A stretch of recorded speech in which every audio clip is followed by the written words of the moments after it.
नमस्ते दोस्तों, आपका स्वागत है हमारे यूट्यूब चैनल पे।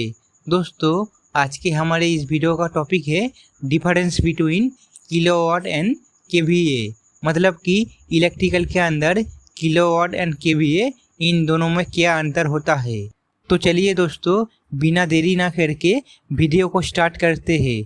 दोस्तों, अगर आप एक इलेक्ट्रिकल स्टूडेंट हो या फिर इलेक्ट्रिकल फील्ड में काम कर रहे हो तो आपको ज़रूर पता होना चाहिए कि किलोवाट एंड केवीए क्या होता है। दोस्तों, किलोवाट एंड केवीए इन दोनों ही एक तरह के पावर सोर्स है।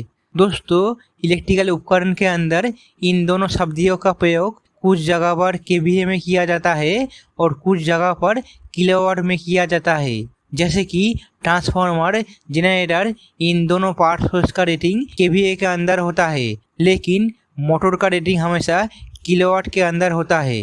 दोस्तों, केवीए का फुल फॉर्म होता है किलो वोल्ट एम्पियर।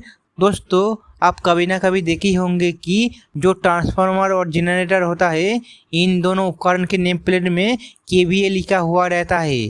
दोस्तों, यहाँ पर केवीए का मतलब होता है ट्रांसफार्मर और जनरेटर की टोटल पावर। दोस्तों, मान लीजिए आपके पास एक 11 केवीए का ट्रांसफार्मर है या फिर जनरेटर है, तो यहाँ पर 11 केवीए का मतलब होता है कि आप इस वाले ट्रांसफार्मर या फिर जनरेटर के साथ 11 केवीए तक लोड को जोड़ सकते हैं। दोस्तों, उदाहरण के तौर पर मान लीजिए आपके पास एक ट्रांसफार्मर है और उसी ट्रांसफार्मर के इनपुट सेक्शन को आप इलेक्ट्रिकल एनर्जी के साथ जोड़ के रखा है, तो उसी ट्रांसफार्मर के आउटपुट सेक्शन से जो पावर निकलेगा वो भी इलेक्ट्रिकल एनर्जी होगा। मतलब कि इलेक्ट्रिकल के अंदर जिस भी उपकरण के इनपुट सेक्शन में इलेक्ट्रिकल एनर्जी भेजने से आउटपुट से इलेक्ट्रिकल एनर्जी निकलता है, तो उसी उपकरण का रेटिंग पावर केवीए का अंदर होता है।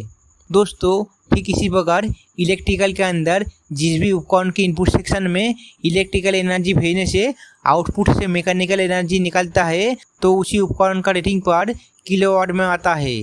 जैसे कि मोटर में इलेक्ट्रिकल एनर्जी भेजने से मोटर आउटपुट से मैकेनिकल एनर्जी निकलता है। दोस्तों, अब हम मैथमेटिकली केवीए एंड किलोवाट को समझ लेते हैं। दोस्तों, अगर आप किसी उपकरण के केवीए रेटिंग या फिर उसी उपकरण के टोटल पावर जानना चाहते हो, तो उसी उपकरण के इनपुट में आपको इलेक्ट्रिकल एनर्जी भेजना होगा, जैसे कि वोल्टेज एंड एम्पियर।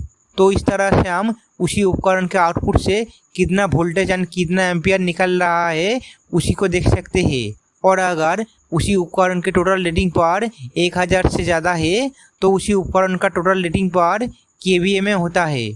और अगर आप किसी उपकरण के किलोवाट रेटिंग जानना चाहते हो या फिर उसी उपकरण कितना पावर कंज्यूम कर रहा है, मतलब कि उसी उपकरण के इनपुट सेक्शन में इलेक्ट्रिकल एनर्जी भेजने के बाद उसी उपकरण चलने पर कितना एनर्जी लॉस हो रहा है, उसी को जानना चाहते हो, तो उसी उपकरण के इनपुट सेक्शन में आपको इलेक्ट्रिकल एनर्जी भेजना होगा, जैसे कि वोल्टेज एंड एम्पियर। और उसी उपकरण के आउटपुट से जो मैकेनिकल एनर्जी निकल रहा है, उसी से जो लॉसेस हो रहा है, उसको जानना है तो आपको वोल्टेज एंड एम्पियर के साथ पावर फैक्टर को जोड़ना होगा। दोस्तों, इलेक्ट्रिकल के अंदर एक स्टैंडर्ड पावर फैक्टर का मान 0.8 से लेकर 0.9 तक होता है। तो दोस्तों, इस तरह से हम जान सकते हैं कि उसी उपकरण टोटल कितना वाट की है। और अगर उसी उपकरण के टोटल रेटिंग पावर 1000 से ज़्यादा है, तो उसी उपकरण का टोटल रेटिंग पावर किलोवाट में होता है। दोस्तों, इलेक्ट्रिकल के अंदर जितने भी सारे लोड होता है, जिसके इनपुट में इलेक्ट्रिकल एनर्जी भेजने पर आउटपुट से मैकेनिकल एनर्जी निकलता है, या फिर उसी उपकरण के इनपुट में हम जितना एनर्जी इनपुट करते हैं, तो उसी उपकरण चलने पर कुछ एनर्जी लॉसेस हो जाता है, मतलब कि उसी उपकरण के आउटपुट से उतना एनर्जी नहीं निकल पाता है, तो उसी उपकरण का रेटिंग पावर हमेशा किलोवाट के अंदर होता है। जैसे कि motor, fan, light, TV, fridge, AC इत्यादि। और अगर इन सभी लोड के टोटल रेटिंग पावर 1000 से कम होता है, तो उसी उपकरण का रेटिंग पावर वाट में होता है। और अगर उसी उपकरण का रेटिंग पावर 1000 से ज़्यादा होता है, तो उसी उपकरण का रेटिंग पावर किलोवाट के अंदर होता है। दोस्तों इलेक्ट्रिकल के अंदर जिस भी उपकरण के इनपुट में इलेक्ट्रिकल एनर्जी भेजने पर आउटपुट से इलेक्ट्रिकल एनर्जी ही निकलता है, तो उसी उपकरण का रेटिंग पावर हमेशा केवीए में होता है। जैसे कि transformer, generator, MCB, MCCB, ACB circuit breaker, VCB circuit breaker, जितने भी सारे सर्किट ब्रेकर होता है उन सभी का रेटिंग पावर केवीए के अंदर होता है। दोस्तों सर्किट ब्रेकर का रेटिंग पावर कम होने के कारण सर्किट ब्रेकर को हम एम्पियर के सीरीज में जोड़ते हैं।